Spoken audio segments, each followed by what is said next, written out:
ಆತ್ಮೀಯ ಯೂಟ್ಯೂಬ್ ವೀಕ್ಷಕರಿಗೆ ನಮಸ್ಕಾರ.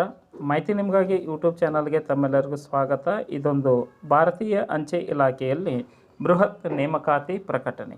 40,000 ಹುದ್ದೆಗಳ ನೇಮಕಾತಿಗೆ ಭಾರತೀಯ ಅಂಚೆ ಇಲಾಖೆ ನೇಮಕಾತಿಯನ್ನು ಪ್ರಕಟಿಸಿದೆ.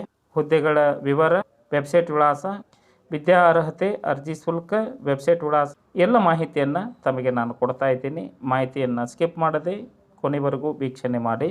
ಮಾಹಿತಿ ನಿಮಗಾಗಿ ಯೂಟ್ಯೂಬ್ ಚಾನಲನ್ನು ಫಸ್ಟ್ ಟೈಮ್ ವೀಕ್ಷಣೆ ಮಾಡ್ತಾ ಇದ್ದರೆ ಸಬ್ಸ್ಕ್ರೈಬ್ ಬಟನ್ ಮೇಲೆ ಕ್ಲಿಕ್ ಮಾಡಿ, ಬೆಲ್ ಐಕನನ್ನು ಒತ್ತಿ. ಮಾಹಿತಿಗೆ ಲೈಕ್ ಕೊಡೋದನ್ನು ಮರೆಯದಿರಿ. ಮಾಹಿತಿ ಕುರಿತು ಏನಾದರೂ ಅನಿಸಿಕೆ ಅಭಿಪ್ರಾಯಗಳು ಇತ್ತು ಅಂದರೆ ಕಮೆಂಟ್ ಮೂಲಕವಾಗಿ ತಿಳಿಸಬಹುದಾಗಿದೆ. ಬನ್ನಿ ಅಂಚೆ ಇಲಾಖೆಯಲ್ಲಿ ನೇಮಕಾತಿ ಕುರಿತು ತಿಳಿದುಕೊಳ್ಳೋಣ.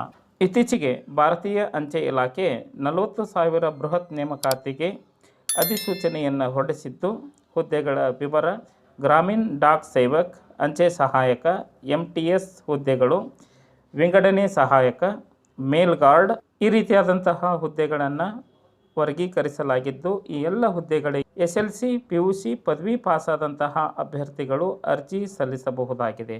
ಕೆಲವೊಂದು ಹುದ್ದೆಗಳಿಗೆ SLC ವಿದ್ಯಾ ಅರ್ಹತೆ, ಕೆಲವೊಂದು ಹುದ್ದೆಗಳಿಗೆ ದ್ವಿತೀಯ PUC ವಿದ್ಯಾ ಅರ್ಹತೆ, ಕೆಲವೊಂದು ಹುದ್ದೆಗಳಿಗೆ ಪದವಿ ಪಾಸಾದಂತಹ ಅಭ್ಯರ್ಥಿಗಳು BA, BCom, BS, BCA, BBA any degree ಪಾಸಾದಂತಹ ಅಭ್ಯರ್ಥಿಗಳು ಅರ್ಜಿ ಸಲ್ಲಿಸಬಹುದಾಗಿದ್ದು, ವಯೋಮಿತಿ ಕನಿಷ್ಠ 18 ವರ್ಷ, ಗರಿಷ್ಠ 40 ವರ್ಷ ವಯೋಮಿತಿ ಒಳಗಿನ ಅಭ್ಯರ್ಥಿಗಳು ಅರ್ಜಿ ಸಲ್ಲಿಸಬಹುದಾಗಿದ್ದು, ವಯೋಮಿತಿಯಲ್ಲಿ ಸರ್ಕಾರದ ನಿಯಮ ಅನುಸಾರವಾಗಿ ಸಡಿಲಿಕೆ ಇರಲಿದೆ. ಅರ್ಜಿ ಶುಲ್ಕ: SC/ST ಅಭ್ಯರ್ಥಿಗಳನ್ನು ಹೊರತುಪಡಿಸಿ ಉಳಿದ ಎಲ್ಲ ವರ್ಗದ ಅಭ್ಯರ್ಥಿಗಳಿಗೆ ₹100 ಅರ್ಜಿ ಶುಲ್ಕವನ್ನು ಪಾವತಿಸಬಹುದಾಗಿದೆ. ಅರ್ಜಿ ಸಲ್ಲಿಸಲು ಹೆಚ್ಚಿನ ಮಾಹಿತಿಯನ್ನು ತಿಳಿದುಕೊಳ್ಳಲು ಭಾರತೀಯ ಅಂಚೆ ಇಲಾಖೆಯ ಅಧಿಕೃತ ವೆಬ್ಸೈಟ್ ವಿಳಾಸ https://indiapostgdsonline.government.in ಈ ಒಂದು ವೆಬ್ಸೈಟ್ ವಿಳಾಸವನ್ನು ಸರ್ಚ್ ಮಾಡಿ ಮಾಹಿತಿಯನ್ನು ಪಡೆದುಕೊಂಡು ಓದಿ ಅರ್ಥೈಸಿ ಅಧಿಸೂಚನೆಯನ್ನು ತಿಳಿದುಕೊಂಡು ಅರ್ಜಿ ಸಲ್ಲಿಸುವ ದಿನಾಂಕವನ್ನು ಶೀಘ್ರದಲ್ಲಿಯೇ ಪ್ರಕಟಿಸಲಾಗುವುದು ಎಂದು ಭಾರತೀಯ ಅಂಚೆ ಇಲಾಖೆ ತಿಳಿಸಲ್ಪಟ್ಟಿದೆ.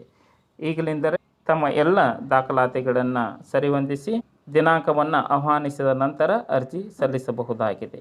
ಇದೊಂದು ಸುವರ್ಣ ಅವಕಾಶ ಅನ್ನುವುದನ್ನು ಅಭ್ಯರ್ಥಿಗಳು ಗಮನಿಸಬಹುದಾಗಿದೆ.